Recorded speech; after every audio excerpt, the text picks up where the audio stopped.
Hi friends, അപ്പോൾ എല്ലാവർക്കും പുതിയ വീഡിയോയിലേക്ക് സ്വാഗതം. ഞാൻ മുമ്പൊരു അർഡിനോയുടെ വീഡിയോ ചെയ്തിരുന്നു, എന്താണ് അർഡിനോ എന്ന്.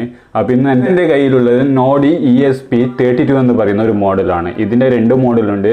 നോഡി ESP32 ഉണ്ട്, അതേപോലെ തന്നെ 866 പറഞ്ഞിട്ടുള്ള ഒരു വേറെ മോഡൽ കൂടിയുണ്ട്.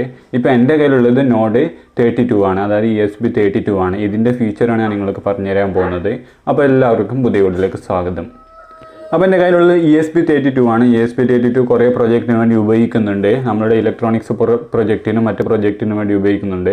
ഇതിൻ്റെ മെയിൻ ഒരു അഡ്വാൻറ്റേജ് എന്ന് പറയുകയാണെങ്കിൽ നിങ്ങൾക്ക് ഇവിടെ അത് കാണാൻ സാധിക്കും. ഇതിൻ്റെ ഒരു വൈഫൈ ഇൻബിൽഡ് ആയിട്ട് ഒരു വൈഫൈ ഉണ്ട്. അതായത് നമുക്ക് വൈഫൈ ഉപയോഗിച്ചുകൊണ്ട് ഇതിനെ കണക്ട് ചെയ്തിട്ട് നമുക്ക് വൈഫൈയിൽ നമുക്ക് വീട്ടിന് ആവശ്യമായ എല്ലാ സാധനങ്ങളും ഇതിൽ കൺട്രോൾ ചെയ്യാൻ സാധിക്കും.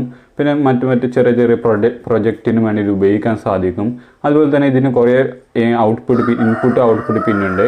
അതുകൊണ്ട് തന്നെ നമുക്ക് കുറേ സെൻസേഴ്സും ഇൻപുട്ടും ചെയ്യാനും സാധിക്കും, അതേപോലെ തന്നെ ഔട്ട്പുട്ട് ചെയ്യാനും സാധിക്കും.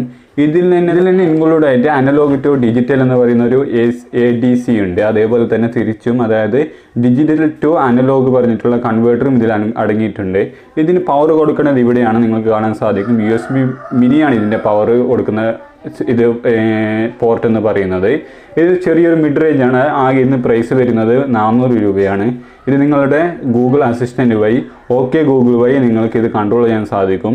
അതേപോലെ തന്നെ ഗൂഗിൾ വഴി നിങ്ങളുടെ ബൾബ് ഓൺ ആക്കാനും ബൾബ് ഓഫ് ചെയ്യാനും TV ഓൺ ചെയ്യാനും നമുക്ക് വീട്ടിൻ്റെ ഏത് ആവശ്യങ്ങൾക്ക് ഇത് ഓൺ ഓഫ് ചെയ്യാനും ഈ ഒരു സാധനം കൊണ്ട് സാധിക്കുന്നതാണ്.